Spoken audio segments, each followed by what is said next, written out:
జమ్మూ కశ్మీర్లోని పహల్గాం ఉగ్రదాడి సంఘటన యావత్ దేశాన్ని కలిచివేసింది. అమాయకులైన టెర్రరిస్టులను కాల్చి చంపారు ఉగ్రవాదులు. 26 మంది చనిపారు. దాడికి పాల్పడింది తామే అని లష్కరే-తోయిబా అనుబంధ సంస్థ ది రెసిస్టెన్స్ ఫ్రంట్ ప్రకటించింది. దాడికి సంబంధించి పాకిస్తాన్ ప్రమేయం స్పష్టంగా ఉన్నట్లు ఇంటెలిజెన్స్ ఏజెన్సీలు ఆధారాలు సేకరించాయి. అయితే టూరిస్టులు అంతా సరదాగా మినీ స్విట్జర్లాండ్లో సమయం గడుపుతున్న సందర్భంలో ఒక్కసారిగా ఊడిపడ్డారు ఉగ్రవాదులు. ఒక్కొక్కరిని వివరాలు అడిగి మరీ దారుణంగా కాల్చి చంపారు. 26 మంది చనిపోయిన వారిలో ఒక స్థానిక ముస్లిం యువకుడు కూడా ఉన్నాడు. అతని గురించి ప్రత్యేకంగా చెప్పుకోవాలి. ఎందుకంటే అతనొక్కడే టూరిస్టులను కాపాడేందుకు ప్రయత్నించాడు. ఉగ్రవాదులకు ఎదురు నిలబడ్డాడు. చివరకు తన ప్రాణాలను కోల్పోయాడు. ఆదిల్ హుస్సేన్ టూరిస్టులను ఎక్కించుకుని గుర్రాలను నడిపే వ్యక్తి.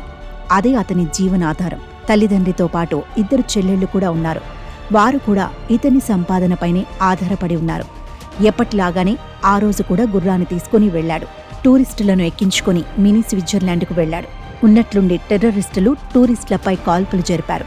ఇక వారిని కాపాడేందుకు తీవ్రంగా ప్రయత్నించాడు ఆదిల్ హుస్సేన్. ఒక ఉగ్రవాది తుపాకీని పట్టుకున్నాడు. బుల్లెట్లు కాల్చకుండా ఉంచేందుకు ప్రయత్నించాడు. కానీ టెర్రరిస్టు ఏమాత్రం ఆలోచించకుండా చెయ్యిపై బుల్లెట్ దింపాడు. ఒక బాడీలో నుంచి బుల్లెట్ దూసుకెళ్లినా ఆదిల్ వెనక్కి తగ్గలేదు. తన శరీరంతో టూరిస్టులను కవర్ చేసే ప్రయత్నం చేశాడు. వారిని చంపొద్దంటూ వేడుకున్నాడు. అప్పుడు మరోసారి ఆదిల్ను కాల్చడంతో బుల్లెట్లు గుండెల్లోకి దూసుకెళ్లాయి. ఆదిల్ చనిపోవడంతో కుటుంబ మనుగడ ప్రశ్నార్థకమైంది. తమకు న్యాయం చేయాలని కుటుంబ సభ్యులు కోరుతున్నారు.